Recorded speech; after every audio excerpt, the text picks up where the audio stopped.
Saudara-saudari, marilah kita mendengarkan renungan dengan judul Tempat yang Sunyi, yang berdasarkan pada Injil Markus bab 6 ayat 31.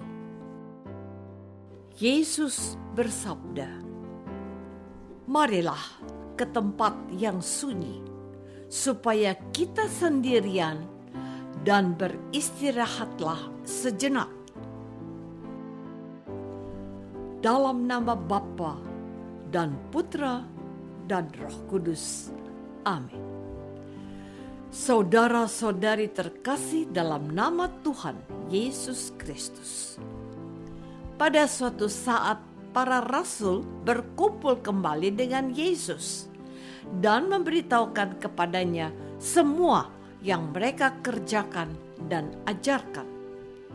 Yesus berkata kepada mereka, "Marilah ke tempat yang sunyi, supaya kita sendirian dan beristirahatlah sejenak."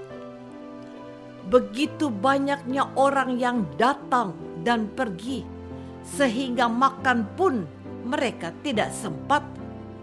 Berangkatlah mereka mengasingkan diri dengan perahu ke tempat yang sunyi. Pada waktu mereka bertolak, banyak orang melihat mereka dan mengetahui tujuan mereka. Dengan mengambil jalan darat, orang dari semua kota segera datang ke tempat itu, sehingga mendahului mereka. Ketika Yesus mendarat, Ia melihat sejumlah besar orang. Maka tergeraklah hatinya oleh belas kasihan, karena mereka seperti domba yang tidak mempunyai gembala. Mulailah Yesus mengajarkan banyak hal kepada mereka. Saudara-saudari terkasih, masyarakat secara umum menganggap suasana sunyi identik dengan hal negatif. Sunyi artinya sendiri. Tidak ada orang lain yang diajak melakukan komunikasi atau aktivitas. Sunyi artinya tidak ada suara manusia yang sedang melakukan sebuah kegiatan. Tempat yang identik antara lain adalah kuburan, yaitu tempat yang memang bukan untuk melakukan aktivitas orang hidup. Puncak gunung atau tengah hutan juga sunyi. Hanya ada tumbuhan atau binatang. Bisa dikatakan kesunyian identik dengan ketiadaan manusia. Semakin banyak manusia hadir, semakin tidak sunyilah tempat itu. Hanya ada keramaian atau dengung suara.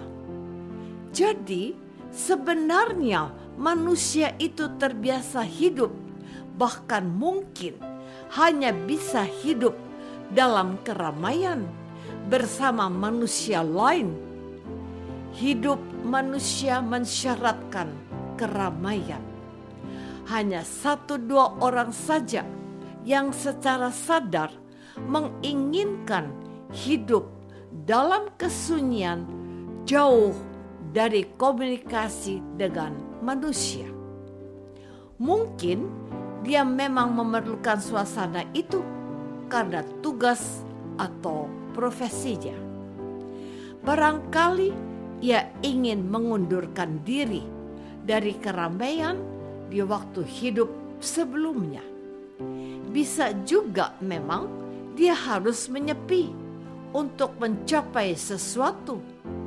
Inilah yang dilakukan manusia pada masa lampau ketika mereka dengan sengaja pergi ke hutan, gunung, gua, sungai untuk bertapa sendirian hampir sepanjang hidupnya. Ada cerita bahwa di antara para pertapa ada yang tubuhnya menyatu dengan akar pohon di mana dia bertapa.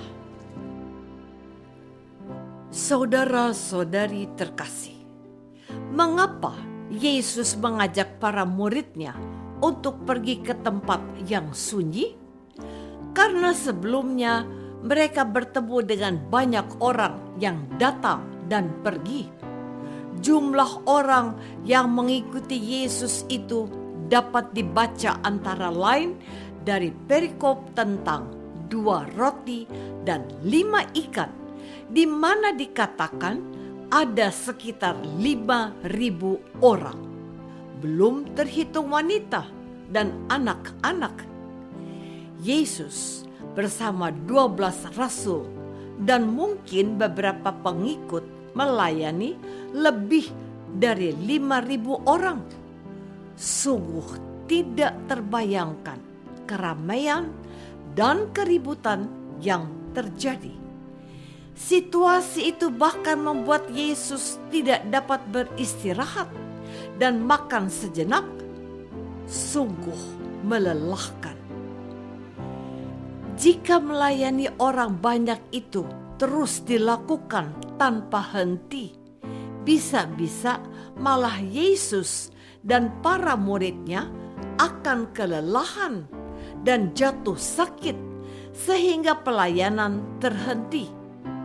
Jadi, ajakan Yesus untuk berpindah ke tempat yang sunyi bersifat praktis, yaitu agar bisa beristirahat. Pada masa sekarang ada istilah yang menggambarkan tujuan ini, yaitu healing, mencari tempat liburan yang nyaman.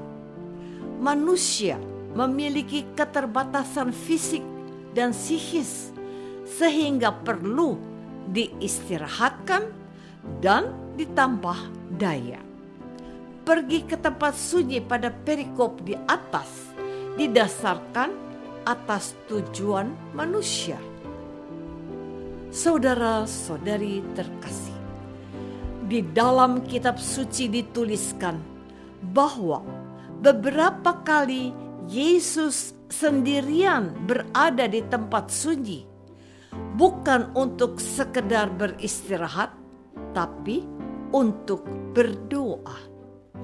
Yesus hendak membawa seluruh pelayanannya kepada Bapa yang mengutusnya. Jadi, berdoa bukanlah sekedar urutan liturgis yang kaku, tetapi menemukan secara intim seseorang yang bisa mendengarkan keluhan, seseorang yang memahami kesalahan atau kekurangan yang kita buat, seseorang yang bisa menuntun ke arah yang semestinya, seseorang yang mendukung kita apa adanya. Intimitas doa paling pas disampaikan di tempat yang sunyi. Yesus sudah mengingatkan agar kita berdoa di dalam kamar yang tertutup. Bukankah pada malam menjelang penyalipannya, Yesus sendirian berdoa kepada Bapanya dalam ketakutan, tapi juga kepasrahan? Bukankah Yesus sendirian di atas salib dan berdoa kepada Bapanya? Selesailah, sudah. Marilah kita mengikuti Yesus sendirian berdoa secara intim kepada Bapa di surga di tempat sunyi. Sudahkah kita berdoa? Sudahkah kita berdoa sebagai hidup kita? Marilah kita berdoa. Ya Tuhan, Engkau hadir di mana-mana, tetapi di tempat yang sunyi, Engkau berkenan mendengarkan doa kami, keluh kesah dan tangisan kami. Engkau menyediakan diri bagi kami, asal kami pun menyediakan diri bagimu. Di tengah kehidupan duniawi, kami yang selalu dalam keramaian, undanglah kami untuk hadir di tempat yang sunyi, hanya denganmu. Engkaulah Tuhan kami, kini dan sepanjang masa. Amin. Semoga kita semua selalu dinaungi dan dibimbing oleh berkat Allah yang Maha Kuasa, Bapa dan Putra dan Roh Kudus. Amin.